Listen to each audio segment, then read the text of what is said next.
Crédit photo, JP Pariante TF1 les tops. Le casting. Il faut reconnaître que les 2 nouvelles saisons de la Star Academy ont fait du bien à la télé-réalité française. Cette année encore, Axel, Djibril, Lenny, Carla ou Pierre ont fait preuve d'une grande bienveillance les uns avec les autres, se soutenant dans les moments compliqués ou s'aidant sans sourciller lors des évaluations. Cette année encore, Axel, Djibril, Lenny, Carla ou Pierre ont fait preuve d'une grande bienveillance les uns avec les autres, se soutenant dans les moments compliqués ou s'aidant sans sourciller lors des évaluations. On regrette cependant un casting un poil trop homogène, très jeune, avec des candidats manquant parfois d'univers propre voire de personnalité.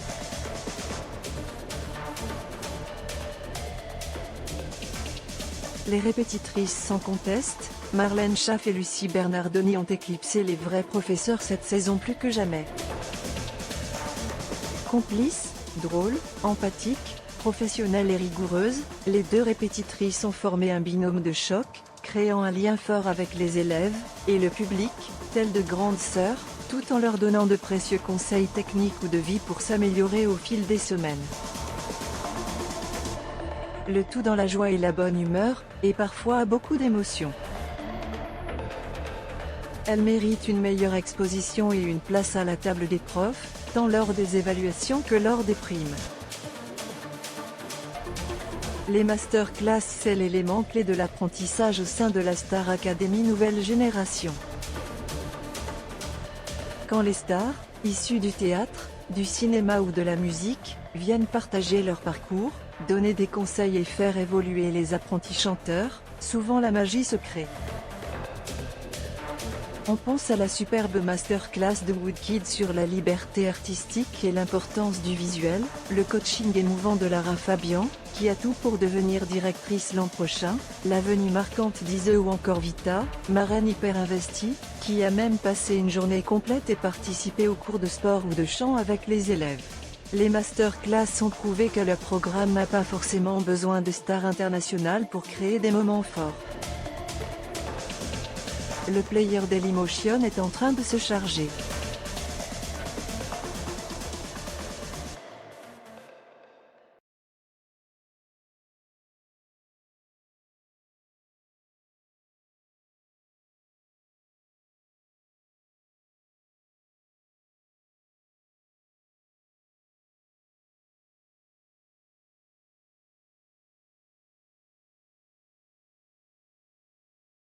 Par configuration égale new object. Configuration.video égale x8rx2vm. Configuration.param égale new object.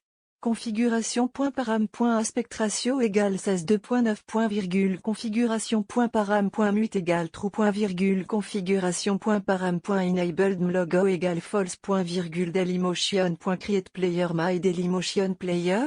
Configuration, les flops. L'hymne Après ne partez sans moi l'an dernier, c'est Au bout de mes rêves de Jean-Jacques Goldman qui a été choisi comme hymne de la saison. var configuration égale new object. Configuration.video égale x8rx2vm.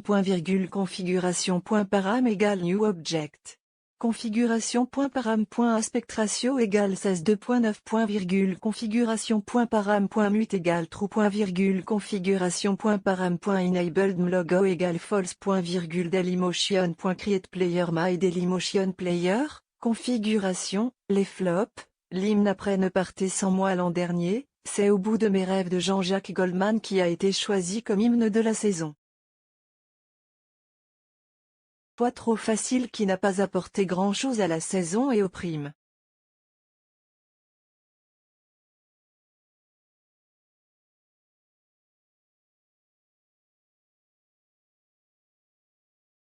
D'ailleurs, trop de musique de Jean-Jacques Goldman ont résonné sur les primes ou les évaluations, à nos actes manqués, je te donne, pas toi, envole-moi, pour que tu m'aimes encore, j'irai où tu iras. On l'aime beaucoup mais quand même.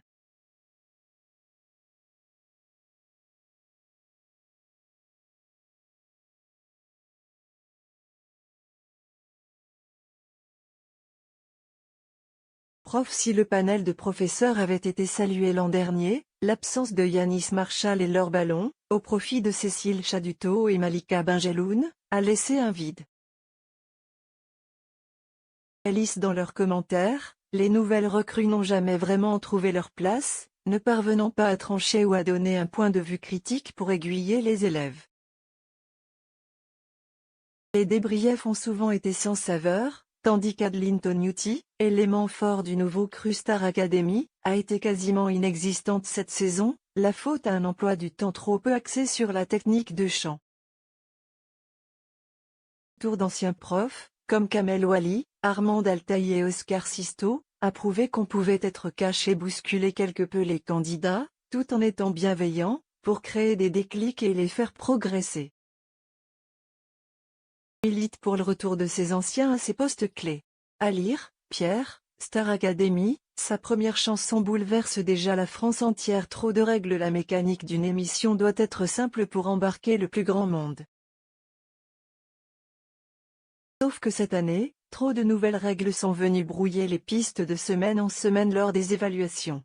Des immunités ont été instaurées de façon aléatoire ou arbitraire, des décisions ont parfois dû être prises par les candidats sans véritable valeur ajoutée, Pierre invité à choisir son adversaire pour sa demi-finale, par exemple.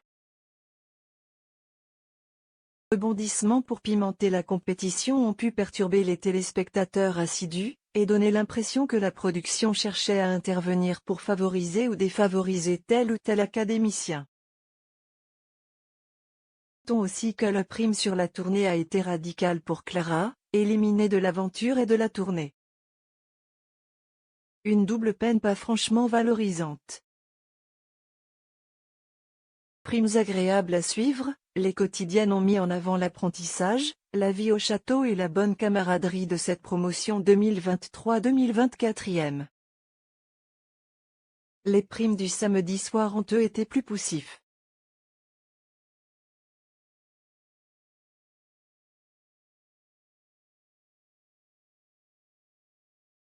Sans véritable rythme, pas vraiment porté par un corps professoral éclatant, et souvent beaucoup trop long, les émissions hebdomadaires qui étaient avant le moment tant attendu de la Star Academy ont finalement été anecdotiques cette année.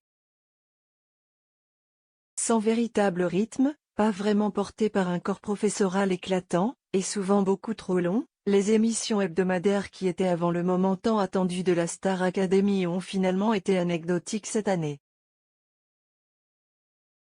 Moments forts, comme la performance entre Woodkid et Pierre, ou le prime spécial Noël placé sous le signe de la nostalgie, sont venus dynamiser une grande messe ronronnante et sans surprise, en pilotage automatique, comme parfois Nikos Aliagas d'ailleurs. La programmation musicale. Si les primes n'ont pas été franchement passionnants cette année, c'est aussi et surtout grâce à une programmation musicale très en dessous des attentes. Que le casting choisi ne dépasse pas les 25 ans, les chansons proposées chaque samedi soir ont souvent été sélectionnées dans les charts des années 80, et trop souvent reprises dans les télécrochets. Les tableaux chorégraphiés ont souvent manqué d'ambition créative et visuelle, le plateau tournant a été plus que rentabilisé, c'est certain, contrairement à l'an passé ou aux grandes heures de l'émission. Le spectacle doit être total.